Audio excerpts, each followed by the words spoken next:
ఇది విశుద్ధ, ఇది అనాహత, ఇది మణిపూర, స్వాదిష్టాన, మూలాధార.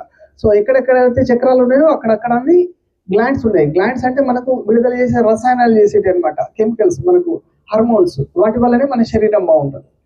అద్భుతమైన సైన్స్ అనమాట. కొన్ని వేల సంవత్సరాల క్రితం చెప్పిన యోగ విద్య ఇప్పటికీ బాగుంది. ఇంకా ముందు జనరేషన్ కూడా అవసరం. ఎందుకు అవసరం చెప్పండి ఎవరైనా? యోగా ఎందుకు మనకు అవసరం? ఒత్తిడి ముందు వాళ్ళకి తక్కువ ఉంది, మనకు ఎక్కువ ఉంది, రాబోయే జనరేషన్స్కి ఇంకా ఎక్కువ ఉంది. అవునా కదా? స్ట్రెస్ పెరగడానికి దానికి తగ్గడానికి లేదు. మంచి మంచి ఆఫీసర్స్ షూట్ చేసుకుంటున్నారు ప్రెషర్ భరించలేక, లేదా తప్పులు చేస్తున్నారు, జైలుకి పోతున్నారు. అంత అవిద్య అంటారు అనమాట. అంటే సరిగా అర్థం చేసుకోకపోవడాన్ని, జీవనాన్ని అర్థం చేసుకోవడానికి. వేల సంవత్సరాల క్రితమే పతంజలి మహర్షి ఎలా జీవించాలనేది అద్భుతమైన సైకాలజీ శాస్త్రం యోగ సూత్రంలో నేను చెప్పారు. మనకి ఇక్కడ మందమర్ల సింగరేణి హాల్లో యోగా నేర్పిస్తుంటారు ఫ్రీగా. ఇప్పుడు నేను దాదాపు 1 year నుంచి రెగ్యులర్గా చేస్తున్నారు. రిటైర్డ్ కార్మికులు ఎక్కువ. ఇప్పుడు నెల 15 రోజులు అవుతుంది, నెల 10 రోజులు అవుతుంది. సీనియర్ రిటైర్డ్ కార్మికులు 30 మంది పొద్దున సాయంత్రం చేస్తున్నారు. మీరు కూడా ఎవరైనా ఉంటే పంపించండి, రావచ్చు. యోగా నేర్పిస్తాం ఫ్రీగా. పైన హాల్ ఉంది, కింద ఓపెన్ ప్లేస్లో కూడా చేస్తున్నారు. సరే, ఇప్పుడు క్లోజింగ్ చేసే ముందు ఒకసారి చూడండి. మీకు యోగా చేయడం వల్ల వయసుని, మనకు 2 రకాల వయసులు ఉంటాయి అనమాట. Chronological age, biological age. అంటే మనకు ఇప్పుడు డేట్ ఆఫ్ బర్త్ మారదు సంవత్సరం కొద్ది. ఇప్పుడు నాకు 60 ఉంది, నెక్స్ట్ ఇయర్ 61, 62. ఇది క్రోనాలజికల్ ఏజ్, పుట్టిన సంవత్సరాన్ని బట్టి జరిగే ఏజ్. బయాలజికల్ ఏజ్ అంటే మన సెల్స్ ఆరోగ్యము, మనం కండరాల కెపాసిటీ, ఇది తగ్గించుకోవచ్చు. అంటే సెల్స్ని ఆరోగ్యం చేసుకొని వయసు తగ్గించవచ్చు. ఇప్పుడు ఒక 60 సంవత్సరాలు ఉన్నాయి, ఇప్పుడు తనకు 63 సంవత్సరాలు. చిన్న 30 సంవత్సరాల ఆసనం చేశాడు అనుకోండి, అతని సెల్స్ ఆరోగ్యం, అతని మజిల్ స్ట్రెంత్ 30 yearsగా తగ్గించుకోవచ్చు. ఈ బయాలజికల్ ఏజ్ ఎవరైనా తగ్గించుకోవచ్చు. ఇప్పుడు చూడండి, ఒక సర్వాంగాసనం అని చేస్తాడు, అది పడుకు చేయండి. అంటే మనకు కూడా మీకు ఎందుకు చూపిస్తున్నాడంటే, వయసు అయిపోయింది, నేను ముసలి అయిపోయింది, నేనే వంగలేను, చేయలేదని అనుకుంటా. వయసు అయినా కూడా మనం చక్కగా చేయగలుగుతాం అనమాట. నడుమని లేపేస్తారు. ఇది సర్వాంగాసన. అంటే మెడల్ నొప్పి ఉన్న వాళ్ళు చేయొద్దు, మెడల్ నొప్పి లేకపోతే సర్వైకల్ స్పాంట్ లేకుండా చేయొచ్చు. మొత్తం శరీరంలో ఉన్న బ్లడ్ అంతా కిందికి వస్తుంది.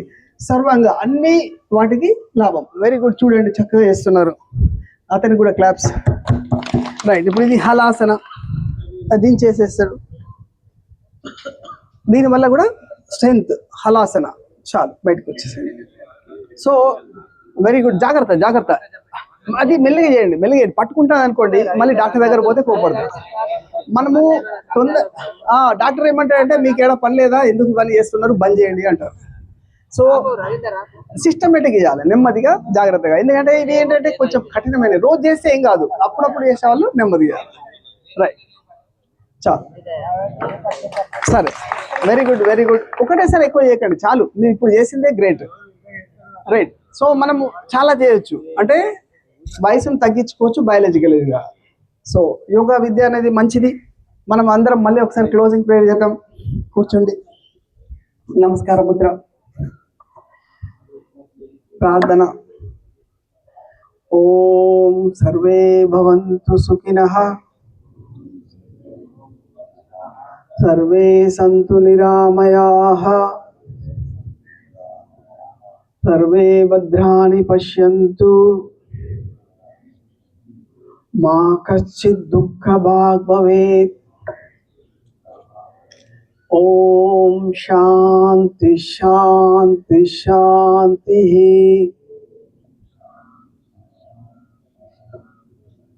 చేతులు రబ్ చేసుకోండి. వేడి వచ్చిన తర్వాత కళ్ళ మీద పెట్టండి. తర్వాత మళ్ళీ ఒకసారి రబ్ చేయండి. వేడి వచ్చిన తర్వాత ఫేస్ మీద పౌడర్ లాగా అద్దండి.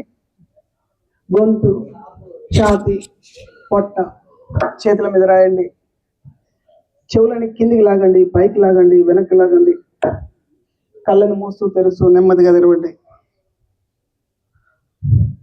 సో యోగా అనేది అంటే జనరల్గా అనుకుంటారు ఆసనాలు ఒకటి అని. ఆసనాలు ఒకటి కాదు, ఆసనాలు ఒక భాగం. యోగా అంటే అష్ట అంగ, అంటే 8 అంగాలు. అంటే సమాజంలో ఎలా ఉండాలి అనేది 5 యమాల ద్వారా చెప్పారు. తర్వాత నియమాలు మనం పర్సనల్గా ఎట్లా పాటించాలా, అవి ఒక 5 యమ నియమాలు, రూల్స్ అన్నమాట. సమాజంలో మనం బాగా ఉండడానికి, మన ప్రవర్తన బాగుండి, మన నియమాలు బాగుంటే మనం ఎవరిని డిస్టర్బ్ చేయము, ఎవరు మనల్ని డిస్టర్బ్ చేయరు. సో అప్పుడు మనం చక్కగా మన పనులు మనం చేసుకుంటాం. యమ నియమాలు అనేది ఫౌండేషన్. దాని తర్వాత ఈ ఆసన తర్వాత ప్రాణాయామ. దీని ద్వారా మనకు చంచలత్వము, రజోగుణము, సోమరితనం, తమోగుణం ఈ రెండు తగ్గిపోతాయి. తర్వాత ధ్యానం, కళ్ళు మూసుకొని కూర్చుంటాం. ఎందుకంటే ఇప్పుడు సపోజ్ ఎవరితో గొడవపడ్డాం, అప్పుడు మనకు ధ్యానం కూర్చుంటే నేను అతను నన్ను ఎట్లా అన్నాడు, నేను ఇట్లా అనాల్సింది కాకుండా ఆలోచనలు ధ్యానం కాదు. సో ఈ కిందికెళ్ళి ఈ మెట్లు ఇవి చేసిన తర్వాత ప్రత్యాహారాన్ని మధ్యలో ఒకటి ఉంటుంది. ఈ బహిరంగ యోగా మధ్యలో అంతరంగ ప్రత్యాహార అనేది బ్రిడ్జ్ అనమాట. అదేంటంటే మనం ఏది ఎంత తినాలా. ఇప్పుడు సపోజ్ కడుపు నిండా తింటే మంచిదా నష్టమా? నష్టం. ఎందుకంటే గ్రైండర్ కూడా మిక్సర్ తిరగదు, ఒక ఎయిర్ గ్యాప్ ఉండాలి. మర్చిపోయి కడుపు నిండా తింటున్నాం. ఎదిగే పిల్లలకి ఏం కాదు, వాళ్ళకు తీసుకుంటుంది, బాడీ డెవలప్ అవుతుంది. మనకు పావు భాగం ఖాళీ ఉండాలి. చతుర్థాంశ వివర్జిత. సో కొంత గ్యాప్ ఉండేలాగా చూసుకోవాలి. యోగా ప్రాణాయామం నేర్చుకుంటే నెక్స్ట్ జనరేషన్ కూడా మీరు మంచి వాళ్ళు ఇచ్చినట్టు అవుతుంది అన్నమాట. మంచి గిఫ్ట్ మన పిల్లలకు కూడా. ఇప్పుడు పిల్లలకు వజ్రాసనం చెప్పారనుకోండి, ఇప్పుడు అందరికీ మోకాళ్ళ నొప్పులు వస్తున్నాయి, వాళ్ళకి ఫ్యూచర్ లో రాకుండా ఉండదు. ఇక్కడ లూబ్రికేషన్ చాలా జరుగుతూ ఉంటుంది. వజ్రాసనం చేస్తే మీరు కూడా మెల్లిమెల్లిగా నేర్చుకోవచ్చు. సర్వీస్ అయిపోయినాక మళ్ళీ మీకు ఒకసారి మోకాళ్ళ నొప్పులు వచ్చిన వాళ్ళు ఇది చేయొద్దు, చేస్తే వాళ్ళకి నొప్పులు ఎక్కువైతాయి. సో ఇది నేర్చుకోవాలంటే కూడా మనం పిల్లో లాంటిది తొడల మధ్యలో ఇక్కడ పెట్టుకోవచ్చు, యాంకిల్స్ వస్తే అక్కడ పెట్టుకోవచ్చు.